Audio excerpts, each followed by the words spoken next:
Hello, everyone, and welcome to Sankofa Summer School. If this is your first time, we welcome you. We are so happy that you are here. If you have been here before, welcome back. If you are one of our repeated students, you've been rocking with us since 2020. Welcome back. Welcome back, family. Once you come to Sankofa Summer School, you are part of the family, so we welcome you. This is week 2. We are kicking off week 2, and I am just so incredibly excited for what we have lined up for this week. And if you are watching the replay, we love you. Listen, you can watch, you can listen. Our guest today is going to have some slides, so you may want to watch. But I'm really, really excited about this class. And as you all know, I am the founder. Oh, hi, I'm Dr. Michelle Taylor. I'm the founder of Sankofa Summer School. And you all know that I teach at Sankofa Summer School as well, and I always have a good time with that. But my real joy is that I actually get to be a student with some, and listen to some of the brightest minds, some of the smartest people talking about our people. And so it is my honor to be able to do this work and this labor of love. But today, let me introduce you to your teacher today. So Ms. Vedia Barnett is a disabled Air Force veteran and advocate for women's veterans, and is a community organizer. She has a master's degree from George Washington University in women, gender, and sexualities, with an emphasis on Black women's veterans' health and mental well-being. And I just want to shout out to women, gender studies, and sexuality, and we out here, okay? After surviving a stroke in 2019, she discovered the outdoors not just as a place of rest, but as a sanctuary for healing, reflection, and power. Nature became her refuge and her remedy, anchoring her recovery and reigniting her purpose. That personal transformation deepened her resolve to ensure other women veterans, especially Black women, could access the same healing. Her mission is to guide Black women's veterans back to the outdoors, not just for recreation, but for restoration. She sees these spaces as part of our ancestral inheritance, sacred ground where we remember who we are, where we've come from, and what we deserve. Through her leadership, her organization, The Vet Space, invites Black women veterans to heal in nature, reclaim their stories, and take up space boldly and joyfully. She is also one of the co-chairs of the Black Veterans Caucus at Common Defense, board member of Minority Veterans of America, and a life member of Disabled American Veterans. As a 2-time triathlete and 2-time marathoner, she finds joy in pushing her physical and mental boundaries through exploring the great outdoors. When she isn't exploring the nearby trail, glamping, or kayaking, she is visiting wineries, brunching, or reading, writing historical fiction. And this is why, she's my friend in my head. And she's going to be my friend because, we have so much in common. So without further ado, I'm going to bring Instructor Barnett today, and she is going to be bringing us The Body Remembers, The Body Resists. And I'm so excited. I'm going to step out. I'm going to let her do her thing as they always do. Remember to be active in the chat. Let us know that you're here. There's going to be moments during this where she's going to put out some questions to the chat. So please, we welcome you to participate. And then towards the end, we will have Q&A. So consider your questions, consider holding them until the end. All right, I'm out of here. Take over, sis. Thank you. Thank you. First of all, I want to say I'm a big fan of Dr. Taylor. Been following her for years. So I'm so honored that she allowed me to come into this space and trusted me to be able to present to everyone. So I want to shout out all my veterans who may be on the line. If you are here, please let us know. Definitely want to honor your service, because being a Black veteran is something different than being a white veteran. And so I just wanted to let you all know I stand in solidarity with you tonight. So I'm going to go ahead and get started. So the name of my workshop is The Body Remembers, The Body Resists. And what we're going to be doing tonight is honoring the brilliance and autonomy of enslaved women, not as victims, but as strategists, as rebellion, and as visionaries. And I don't think a lot of people consider enslaved women to be strategists, rebels, and visionaries, but they were. And us being here tonight is a direct result of their genius. So I want to share something with you about Afrocentricity as a theoretical framework. Dr. Molefi K. Asante developed Afrocentricity as a theoretical framework in the 1990s. Since then, brilliant scholars have expanded the Afrocentric paradigm, giving us a template to guide our educational praxis. Simply being Afrocentric means centering Africana people in their own narratives and making them the subjects, not the objects of other people's stories. For most of us, our learning experiences have been primarily Eurocentric. We learned that European ways of knowing and being are the best and universally applicable. Afrocentricity challenges this notion of European/slash white supremacy and encourages us to center ourselves as Africana people first and foremost. So thank you for that, Dr. Asante. So I'm not going to go big into my bio because Dr. Taylor just read it, but I did want to share with you all. This is a picture that brings me great joy. I had an opportunity to take 18 women veterans into nature. We did a 5-mile hike up a mountain a couple of weeks ago, so y'all know it was hot. But the reason why I'm showing this picture is that out of 18 women, 11 were Black. That never happens in the outdoor space. And so I just wanted to share that representation matters. And majority of those sisters that signed up said that they registered with my organization because I was a Black woman. They saw me doing it and they wanted to see if they can do it as well. So mad props to those Black women veterans out there.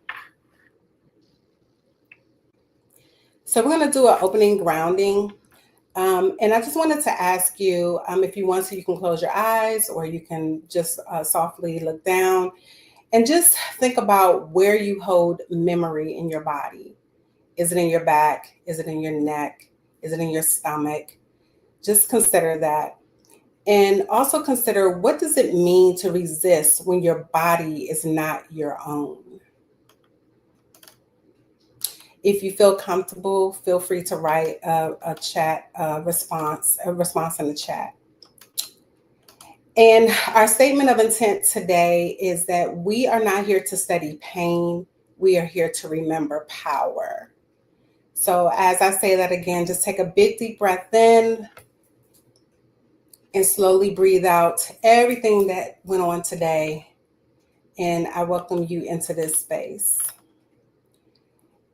Just gently think about, you are not broken. You are built for survival and for brilliance.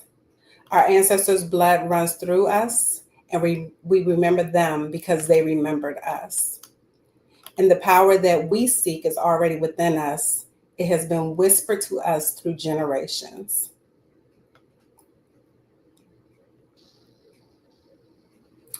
So this is the interactive workshop where we will explore the powerful, often overlooked acts of resilience and resistance by enslaved Black women, centering bodily autonomy, intelligence, and communal survival strategies.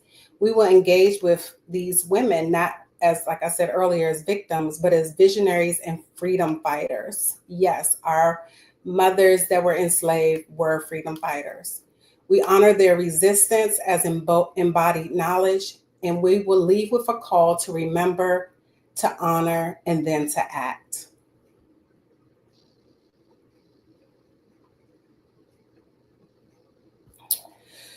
So what you're looking at is not just history. It is an unbroken lineage of Black women's knowledge, resistance, and care. On the left is Mother Sibby Kelly, a woman born into slavery in the 1800s, who later became a midwife and a healer. And I'm going to share a short video with you. Here's a disturbing Black History Month fact. White midwives used to be at the forefront of the U.S.'s maternity care until a coordinated effort led by men forced them to the margins. Midwives have been around since the beginning of time. Royalty was delivered by midwives, even the Bible mentions midwives. In the United States, historically, especially in the South, they really provided this encompassed community role to provide their communities with things that they didn't have. Tracy Brown is a certified nurse midwife at a Washington, D.C. birthing center serving mostly Black patients. Black midwives were brought from Africa during the slave trade to the United States and continued that skill. So we birthed our family's babies. We birthed the babies of the people who owned us. In the late 1800s, midwives attended the majority of U.S. births, and most of those midwives were Black. By the early 1900s, midwives only attended about half of births. Today, only around 8% of births have a midwife present, and there's a reason for that decline. The Shepherd-Tanner Act, which was adopted in the 1920s, essentially made midwifery kind of like a federally funded statute. You had white OBs and nurses essentially grading older Black midwives. The work they did wasn't valued, it wasn't preserved, it wasn't admired. And grand midwives slowly became to be phased out. The U.S. had the high. So I just want you to think about that. We, from the beginning of time, have been birthing children. We have been by the size of our sisters, whether it was on the continent of Africa and during slavery. And because of white supremacy, we were told that our ways of knowing and being were wrong. And to today, about 1% of midwives are Black women. So we want to always hold our mothers, our sisters, our aunties, and our daughters close. On the right is a contemporary Black midwife continuing that sacred work. There are also Black doulas, as well as sisters and aunties who attend home births. This is a legacy that we inherited, one of survival, of science, of love, and of refusal to be erased. So I'm going to give you a little history and then we will bring it to the present. So this is from Harriet Jacobs. Her book was her book was about being enslaved, and she was the young lady who lived in the attic for 7 years. So enslaved women were not just laborers, they were bred like cattle. Our wombs were commodified, our fertility was controlled, and our bodies were violated. Our mothers were raped with impunity and expected to give birth repeatedly, often beginning as young as 12 years of age. Now, as you look at these images, I ask you to take a breath and just think about it. These are not just old photographs or sketches. They're portals, windows into the lives of women who made unimaginable choices in a world that stripped them of their rights, but never their power. So Margaret Garner is the picture on the left. In 1856, she escaped slavery in Kentucky with her 4 children. But when they were captured, Margaret decided to make a choice that shook the nation. She killed her youngest daughter rather than allow her to be returned to slavery. Some people called her a murderer, but in this space, we remember her as something entirely else. Margaret made the only autonomous decision that she could in a world that gave her no decisions. She resisted that system that sought to claim her child's life, and she did so with fierce maternal protection. This too is an act of resistance. On the right, we see Betsy. She's one of the many enslaved women experimented on by J. Marion Sims, who is now referred to as the father of modern gynecology. Sims performed repeated invasive surgeries on Betsy, Arnica, and Lucy without anesthesia and, of course, without their consent. They were forced to endure unimaginable pain and often threatened if they refused. Their suffering laid the foundation for the medical field that still goes on today, but ignores, even today, the pain of Black women such as Serena Williams, Beyonce, and the countless numbers of other Black women. But Betsy's presence is not in this image just for the record of what was done for her, but it's a refusal to be erased. It is a declaration that I was there, I endured, and I matter. And I just want to share really quick, if you're ever in Montgomery, Alabama, I encourage you to visit the Mothers of Gynecology Museum. It is a space built in their honor. I had an opportunity to go there Mother's Day this year with my mother, and it is a sobering museum. It's actually built a Black woman actually built it on the actual site in the house where J. Marion Sims conducted these experiments. So I was very happy to see that we took back that power from something that was so horrible that happened to us. And then I want to also leave you with a story about Mary Gaffney. She was enslaved as well, but she fought back. She was forced into marriage with a man she absolutely despised, and she refused. She was whipped into submission, and she still reclaimed her power by chewing cotton root to prevent any pregnancies. And therefore, she never gave birth while she was enslaved. After slavery, she went on to have 6 children. These women refused to conceive. They resisted by passing down herbal knowledge in whispers in kitchens and in fields. They resisted in silence. They resisted in song. They resisted through midwifery, through healing, through stories. They stayed, they fought, they remembered. These women were not passive. They were not helpless. They were powerful, they were strategic, and they were sacred. And their power lives so in us. So I ask you in the chat if you can just drop a few words as to how you feel looking at these images.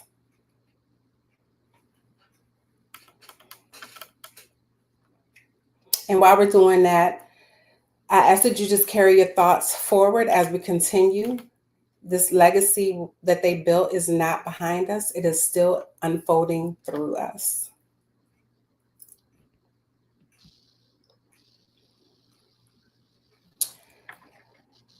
So I like to talk about how the womb as a site of resistance.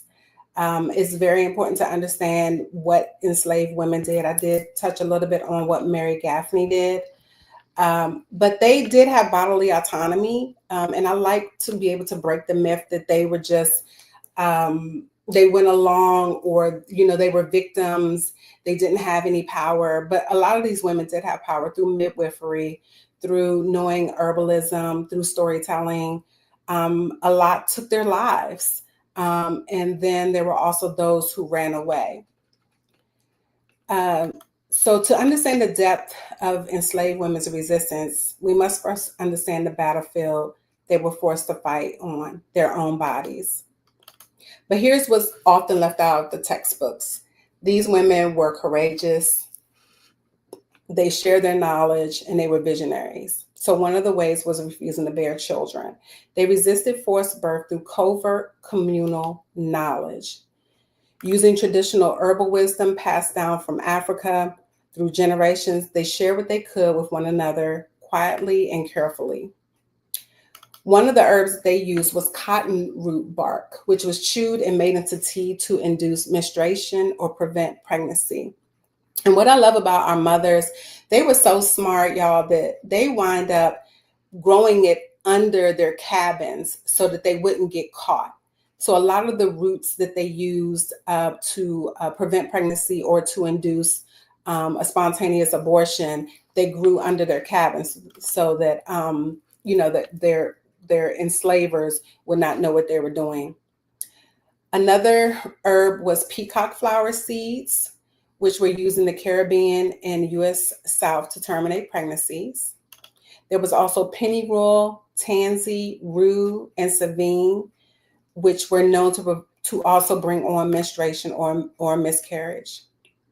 And some women even risked their lives by taking riskier products if they were in such a desperate situation, such as sagewort, black haw, blue cohosh, as well as other herbs to reclaim bodily autonomy. These choices were not about despair. They were acts of radical self-ownership. In one plantation record from Louisiana, more than 30% of the enslaved women were documented as having used abortifacients or other methods to prevent pregnancy. That is a lot, 30% of the women on one plantation. And how they found this out is that doctors would go around and monitor the pregnancies, basically producing inventory. And there are notes, if you go into different archives and different libraries, they have these doctors' medical books that you can actually go and see. So these women were not victims of circumstance. They were tacticians navigating a war to have autonomy over their body. They also passed on this sacred knowledge through telling stories. They use codes. They use quilts. They braided maps in their hair. They sang warnings and lullabies. And they taught their girls how to be cunning to not only survive physically, but spiritually. This was resistance through preservation of self, of culture, and memory. And last but not least, some women did take their lives as a form of rebellion. And for them, that was the final straw where they felt like they were disempowered, but this was their way to empower themselves to save their own lives. And devastatingly but deeply human moments, some like Margaret Garner or Mary Gaffney made the impossible choice to kill their children. There is one documented story from the WPA papers. That's where the United States government went around and interviewed formerly enslaved individuals in the 1920s, 30s, and 40s. And there were several stories where women would dig a hole, a circular hole in the ground big enough for their pregnant bellies to fit in, and then they would split their bellies open as a way to abort their babies as well. These were not senseless acts. They were strategic assertions of power over their own lives and the lives of their children in a world that denied them both. So let's be clear, our ancestors were not passive.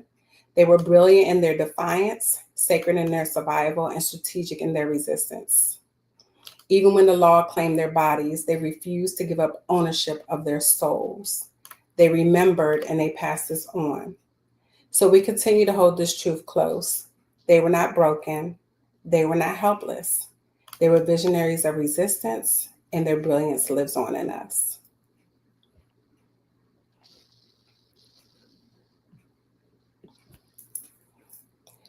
So in our present day, bodily autonomy is still under attack. Bodily sovereignty is just, is presenting in a different way.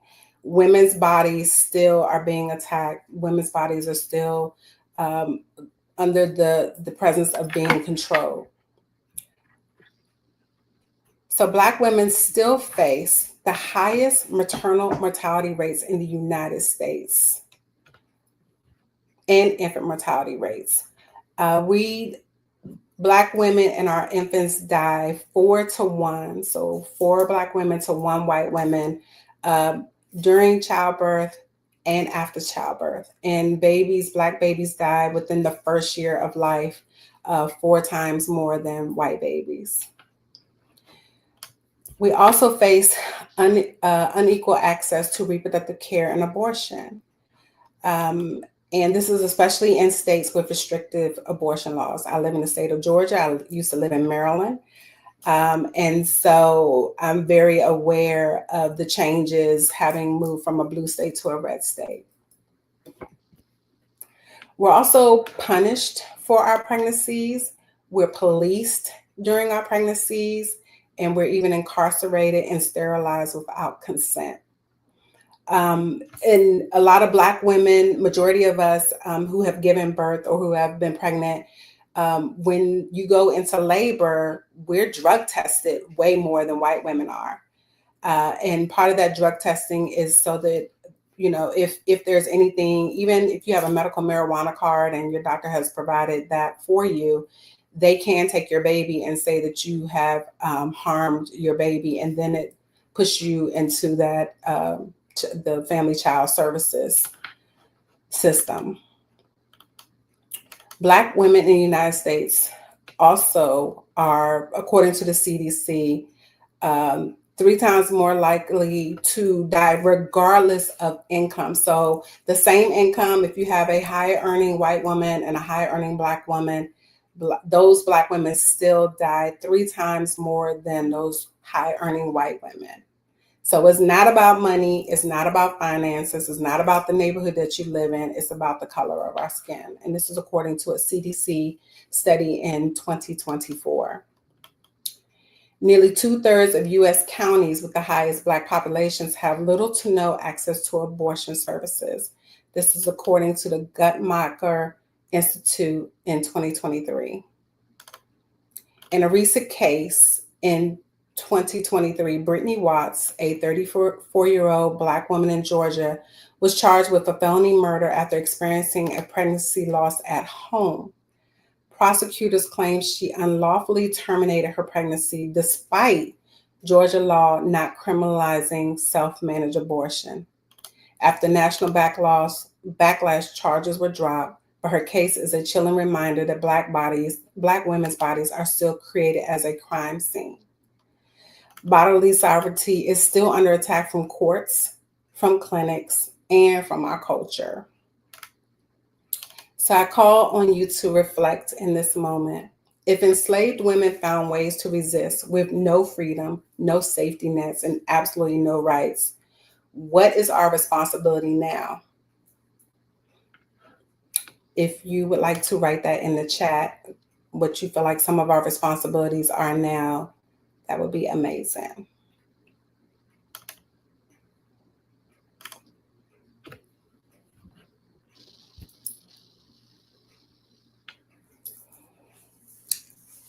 So we are at an inflection point, fam, and this is real. We're standing where past and present meet. The same systems that once controlled enslaved women's bodies are still shaping policies, healthcare, and personal agency today. So let's sit with this for a moment.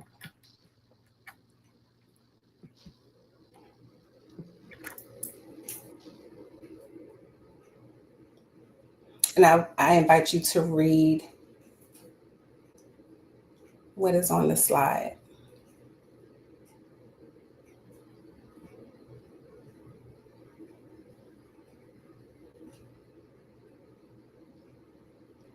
And I ask you to think about, why do you think Black babies today are dying more so than before the end of slavery? Share that in the chat.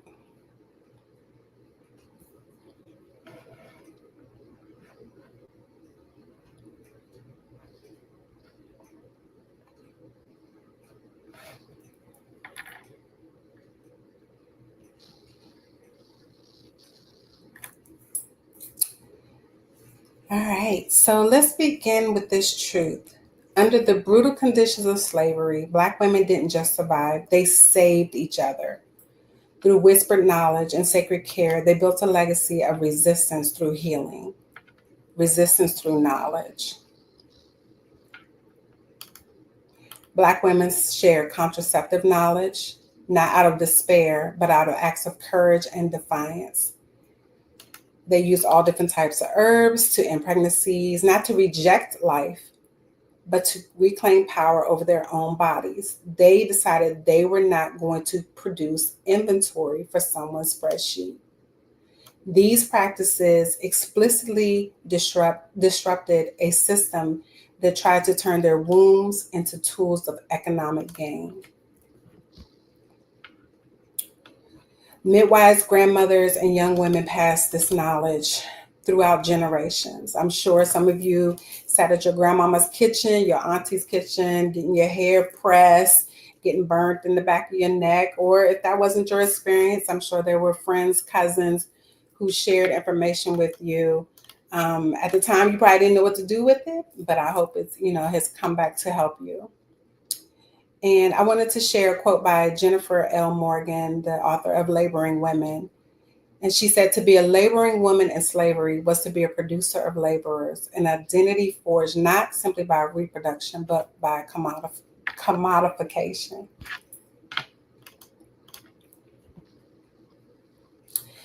And survivance is a new term. It means survival plus resistance plus memory. And that's what we're doing today.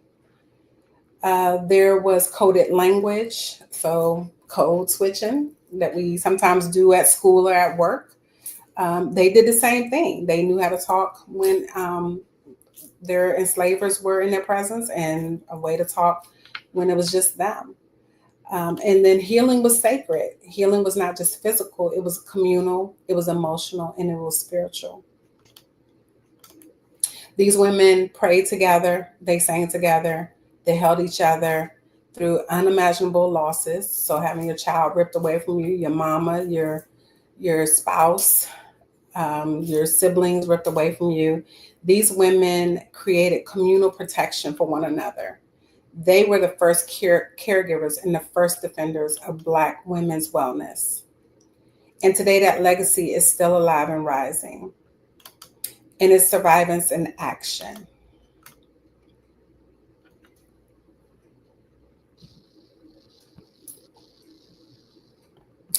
So the work continues, y'all. We got work to do. The resistance for us is us deciding that we are the future generation who will know our liberation, who will know and experience joy, and we will activate and operate in self-determination. So to honor that legacy, we must align ourselves with work that protects and uplifts Black bodies, choices, and futures. And these organizations are doing just that. So the first one, Black Feminist Future, just had an opportunity to go to the Black Feminist reunion in New Orleans, where I got to hug, got to see Dr. Taylor. And they put together different opportunities for Black feminists to come together, uplifting Black feminist thought, culture, and leadership.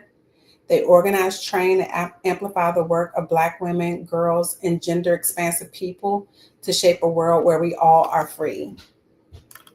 Sister Song was founded here in the South and credited with coining the term reproductive justice. They also lead with deep vision, organizing to protect our bodies, families, and futures. Their work includes advocacy, political education, legal action to transform oppressive systems. National Black Doulas Association. I was a doula in my previous life, so I was a member of them. And they are a network promoting full spectrum Black birth workers who offer culturally competent, affirming, and life-saving care.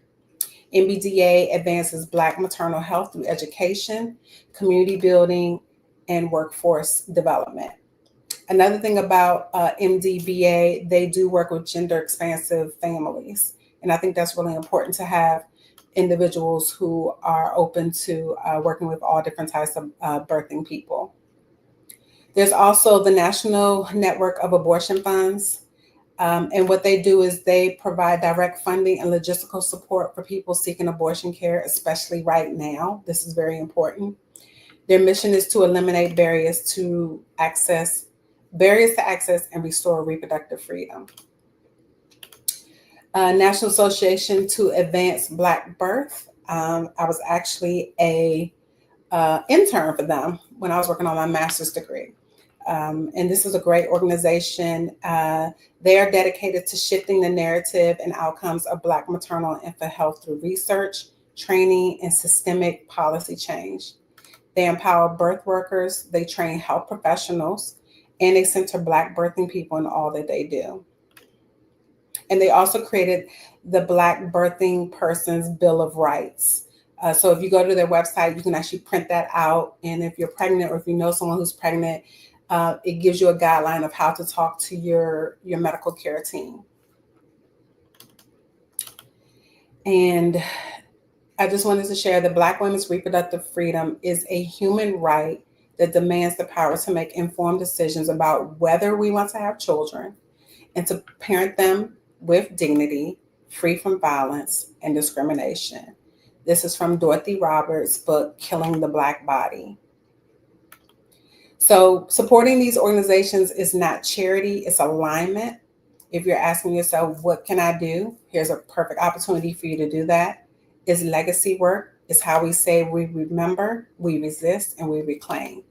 Because when we honor the past with our actions in the present, we become part of the future our ancestors dreamed of.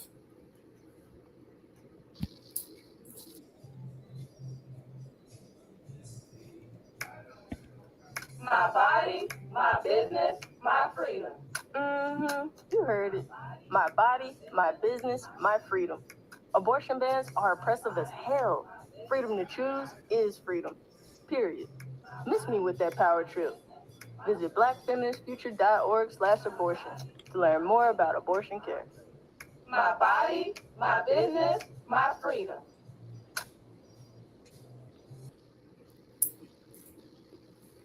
So what's next for you? Resistance didn't end in 1865.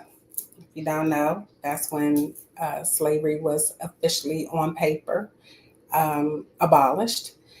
It is not a chapter, it is a charge, a living, breathing call each one of us is to answer. The women and the individuals that we honor today made impossible choices. They practiced radical care, they refused to let their bodies or their spirits be owned. Now I ask you, what will you do with what you have learned? Refusal is the beginning. It is a declaration that we will not comply with systems that were never built for our liberation. And that's from Kelly Carter Jackson's brand new book, We Refuse. You need to get it. You need to listen to it on audiobook. It is a fantastic book, We Refuse. Refusal is power. It's how our ancestors reclaimed their bodies. And today we can continue in that refusal in action, advocacy, and love. So here's what you can do today. Learn and share truths. Read books such as They Were Her Property by Stephanie E. Jones Rogers, and don't keep it to yourself. Host a book club, or if you're part of a book club, add this to the list. You can drop a quote from the book on your social media to spark conversation. And then you can also hold people to truth, and this helps build community. Also, speak up for policy change. Call and email your local state representatives, your state senators, about legislation to improve Black maternal health. Support bills like the Black Maternal Health Omnibus Act, or demand new protections where none exist. Give where it heals. Donate today to a Black midwife or doula collective like the NAABB, National Association of Advanced Black Birth, or your local abortion fund. And a lot of these you can donate anonymously, you can donate online. Any small gift makes a big impact, and it's also creating equity and justice. Practice ancestral resistance. Do something sacred today. Sing a freedom song, light a candle, call your mama, your auntie, your cousin, ask them about their experiences being a woman, and then share that knowledge with the next generation, your daughters, your nieces, your neighbors, your friends. Healing is resistance, and so is joy. But there's also something for our allies. So if you're saying, hey, I'm not Black, you have a role, but it's not to center yourself. Listen deeply, uplift Black voices without translating them. Make your money make a difference. And then ask yourself, in all the spaces such as this, whose voice am I amplifying and whose labor am I easing? Support Black-led reproductive justice orgs in your region. There's a great org that is white woman-led called Grandmothers of Reproductive Justice, GRR. I'm a member of them. And they're very powerful, and they're doing a lot of great work with women who are grandmothers. I'm a grandmother, believe it or not. Share their work, fund their work, and then follow their lead. So drop a word or a phrase to share how you can take action today. However big or small it is, feel free to share it in the chat.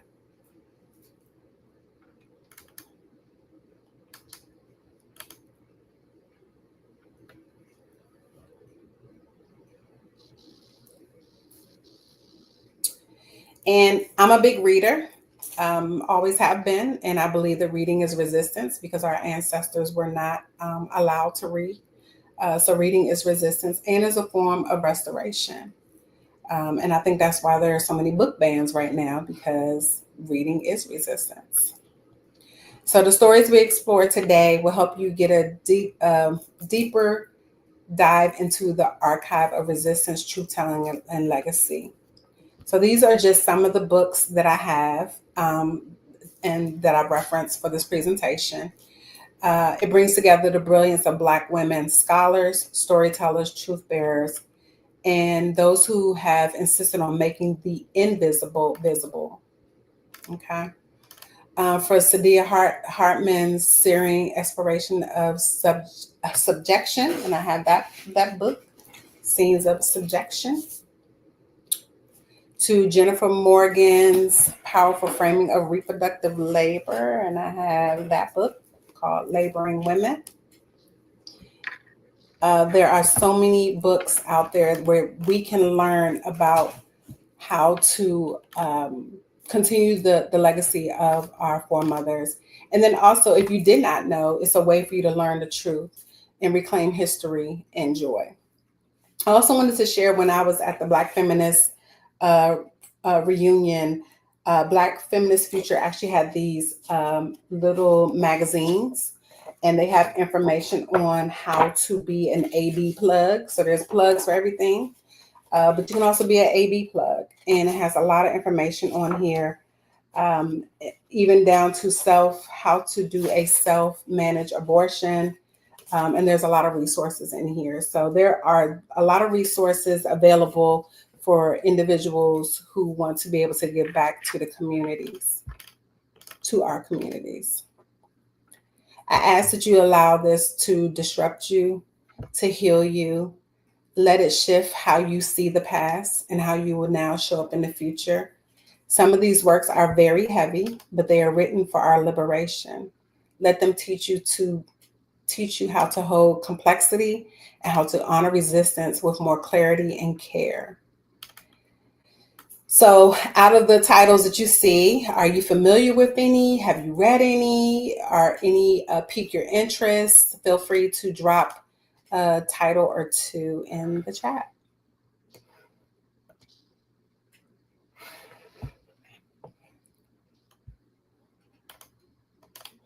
Oh, so Violet is asking, what is an AB plug? An AB plug is an abortion plug. So you're an individual who has information as far as like abortion funds, where individuals can get care. There's a great documentary out there. It's like a historical drama about Jane, where back in the 60s, women, Black women, as well as white women, they did a hotline where initially they were helping women access abortion, all different types of women too. But then what happened was they were being ripped off by the individual who was performing them, and then they taught each other how to help. So that's what an AB plug is. Great question. And I'm going to leave you with this from Dr. Maya Angelou. Take up the battle, take it up, it's yours. This is your life, this is your world. And we are in a battle for our lives. I'm the mother of two young women. One is 33, one is 25. And thankfully, my 33-year-old, she has one child, and she had a Black GYN. She told her she did not want to have more children. And we're very grateful that this Black GYN did a tubal ligation for her. So just, she took her life into her hands and said, I'm not going to be forced to have children that I don't want to have. I already have one. And I'm just trying to look in the chat real quick. All right. Yeah, we refuse is again. I join you? Yeah. All right. How are you feeling? Do you want to tell people where they can find you? Yeah, they can find me on visit me at vidiabarnett.com. I'm sorry. My website is Vidia. I'll put it here. There you go. My email is visitme@vidiabarnett.com, and my LinkedIn is just Vidia Barnett. And then if you are a woman veteran, or if you know of a woman veteran in the lower Southeast, Georgia, North Carolina, Tennessee, we would love to have them at the vet space. And we do some really dope stuff. We're going to have our first women Veterans Wellness Retreat in North Carolina. A Glant Ground gave us the whole entire property for free. And we're getting grant money to cover all the foods, all the everything. We got a sound bowl practitioner coming. We're going to do some hiking. And we're just going to do nothing but experience joy and pleasure, because we don't do that enough. I love it. I love it. Can you do me a favor? Can you go back to the screen that had the book titles? Sure. So maybe if people want to screenshot that. Sure. That would be awesome. Mm-hmm. Just so that folks can get those. Sure. I used about 3 of these in my dissertation. I used all of them when I was doing my capstone. Yeah. No, these are great. There was a comment in the chat that I want to pull up here for us. Does everybody have that? Hopefully everybody was able to screenshot that. Because I just want it to be you and I. Mm-hmm. So,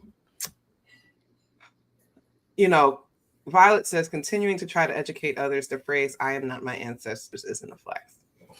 And I think that we can all thank you very much for really kind of talking about and honoring our foremothers. Like, this is so important. And if I'm scratching, it's because the mosquitoes got me today.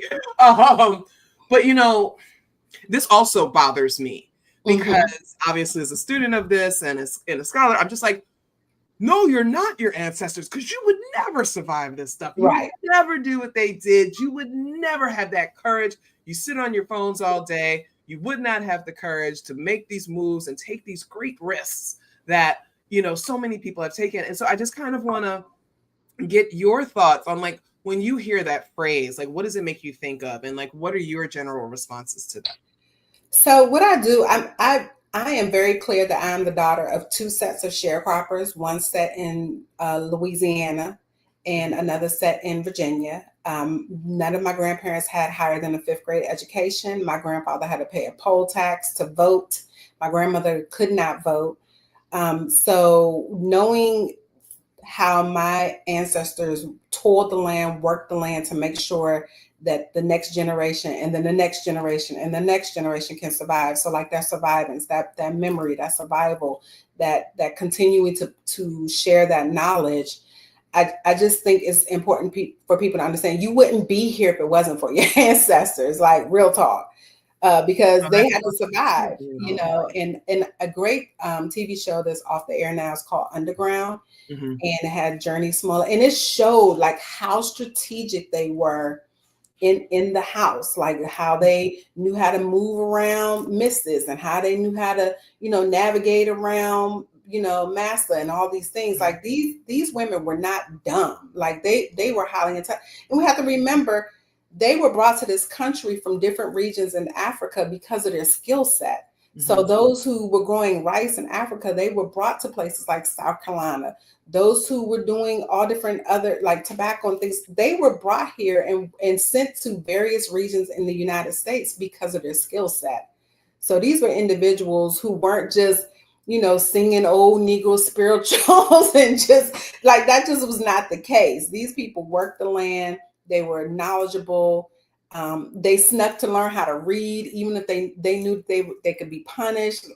So yeah, it bothers me a lot when people say that. So I just give them information and wisdom. And I ask them, I said, well, if you went back several generations, what were your folks like? Do you even know? Do you even know? Right. There's I don't know what's going on with us. I don't know if it was the pandemic. I don't know if it's social media. I don't know if it's the internet. I don't know what. But I am really discouraged by the ways in which people are trying to disassociate themselves from, their ancestors and what they went through, right? And so, coming from the film perspective, like I get into it with people all the time when they say that I'm tired of slave movies and I'm tired of that stuff and that's all they push out. And I'm like, that is absolutely not true. We don't have enough films and television shows about enslavement and the experiences of our ancestors. We don't have enough about Jim Crow. And I try to remind people, you think that it's a lot because you don't watch and you don't consume Black art. So you're not watching enough films. But this idea that people are just so tired of the trauma and stuff like that. And I'm just like, well, how do you think they felt? Right. Like in some ways for me, it feels like it's dishonoring them. Right? Like you spoke a lot throughout your presentation about honoring people. And I think that is such an important thing. And I think we're losing that honor. We're losing that connection to our ancestral ways of being, and we're losing our connection to that. And it really discourages me because I'm like, first of all, y'all can't read, and you don't read. Second of all, like film and television are like some of the easiest way to get these stories out. I know YouTube is there, TikTok or whatever, but like we actually need to know these stories because you hear names that you've never heard before. Right. You know, like you dropping names today, maybe some people never heard those sisters' names before, right? That is a site for exploration. So I don't know, I get kind of frustrated. Sis, I feel like, you know, it's part of why I keep doing St. Copa Summer Schools, because I want the knowledge to get out there, but like something else is going on. Like there's been a turn. What do you think? I think it's a targeted attack, honestly, especially when we're looking at book bans. We're looking at, you know, yourself being a professor, how universities are now being bullied to toe the line and on what they teach. So whether it's, you know, queer studies or Black studies or Latino, Chicano studies, if people don't know their history, then they're easily duped. But if you know your history, you can say, nah, this happened before. You know what I'm saying? Like, Right. This. And then to Donna's point, like she said, slavery wasn't that long ago. When I think about my mother's arms, my mother was held by a formerly enslaved woman, which was her great grandmother. So when I think of when my mother hugs me, I'm touching skin that actually touched an enslaved person. So it wasn't that long ago. And to tell us to get over it, and it's not, you know, that was a long time ago. To Donna's point, it wasn't. Yeah, I posted about this because there was this whole thing about this new show Washington Black that's out, and it's just like, oh, it's just another slave. I don't want to watch another. They tried to rope us in with another slave. I was like, okay, whatever. But then Jamel Hill said, you know, it's really interesting that she's like, there's like 7,000 films about the Holocaust, and you don't really hear, you know, certain people saying, you know, it's too much. They always say never forget. And yet somehow we have decided to dishonor our ancestors, particularly the women, particularly the mothers, right, who are the bearers of culture. You know, African women are the centers of their communities and their families. And so many folks have decided to dishonor them. And so that is problematic. All right. Does anybody have any questions? Any other questions? We had a couple of questions already. The AB plug, yes, that's a good way of talking about the abortion plug. You got to speak in these coded language. And I want people to know that we're going to have a class that kind of continues this on Thursday. So we'll be seeing you back. We're going to have Leslie Mack come and talk more about this stuff. And it's a nice continuation. But if anybody has any other questions for Sister Barnett before we go, instructor Barnett, before we go, please let us know. And so I'm thinking, okay, so contextualize this for me in this moment. The United States is descending into fascism. I know we have people from outside of the United States that are watching this, and you know, but as we descend into fascism, as the writing is so clearly on the wall that they want to breed us, right? Like, let's just call it what it is. You know, I'm of a certain age. I'm not as concerned about that, but I worry about our younger sisters. I worry, I mean, they're going after white women. So if they're going to go after white women to become breeders, they're definitely going to come after our younger sisters. They're getting rid of abortion. They're trying to get rid of the pills. There's some people even trying to limit contraception altogether. They're trying to make excuses for children, girls as young as 12 to be able to have children. Like they're really like just putting it all out. They don't care anymore. They're just like, this is what we want. We're about to turn you into baby making factories because, you know, the birth rate is so low. How do Black women kind of prepare for this moment or prepare themselves or like what can we learn from our ancestors about this moment? Because you was dropping knowledge about herbs and stuff. I was like, let's write some of these down. You know what I mean? Because she went on to have 6 kids later, but then she could, So I'm like, what can we learn from our ancestors and the ways that they resisted, and how maybe some of those things, what can we do now? Like, So I definitely feel like the online space is a great space, and we saw the attack that happened on Twitter, and now it just became a cesspool, But that really was a tool that was used to galvanize people during COVID and Black Lives Matter and all that. I do feel like we've lost that communal space. So creating these small community circles within your sister circle, and then one of the things I would love to do, just me myself, I would love to be able to create like a care closet in my own home. So if I hear of a young woman that needs, the Plan B pill or what have you, I went out and bought several boxes. I don't need them. I'm a postmenopausal woman, but there may be, someone may call me and say, "Hey, there's a young lady that I know, and she can't get access because you're in Georgia." And then being able to then provide that without a charge and just say, "Hey, this is for this young sister." And I think that's important, as well as educating about their bodies, because right now, I think in Georgia and Texas, Alabama, Mississippi, they don't even want to teach about consent when it comes to sex. So, like, we don't want to talk about consent. Like, no, you can't touch me. You can't this. You can't that. So, teaching our young women.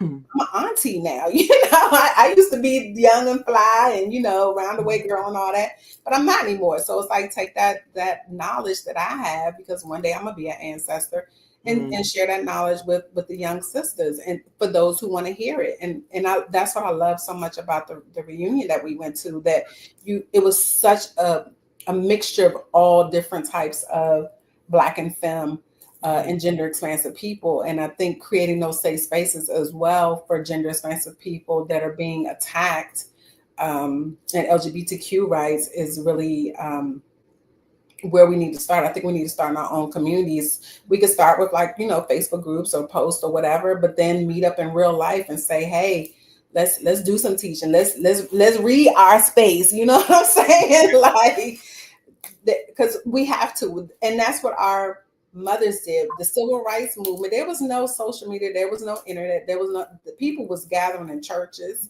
they were gathering in their homes, they were gathering in community centers, the YMCAs, all of that. We're not doing that. We're just not. We thinking if we post a thread or a message on Blue Sky or something, we've done something. It's like, it's got to be beyond that. Yes. Yeah. No, and definitely, like, even though we're using YouTube or whatever, we're using this technology because that's how we have made the world smaller. That's how we've been able to connect and able to educate. But we definitely need to be mindful because they're monitoring everything. They always have been, but like they're really now monitoring folks. And we got to start really going back to the old school, like meeting in those spaces. I agree with you.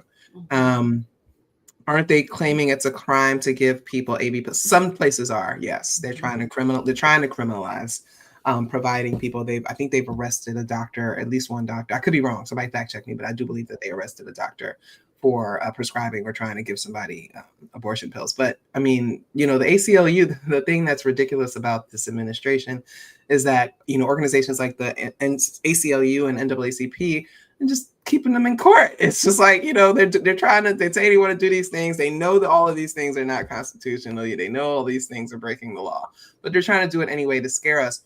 But I feel like we should be looking at those things as, this is what they're telling us they're going to do. Like, they're letting us know, this is what your future is. We're going to get over these court hurdles, but this is what your future is. And so I think that they're already giving us the playbook, and we need to be paying more attention to that. Right.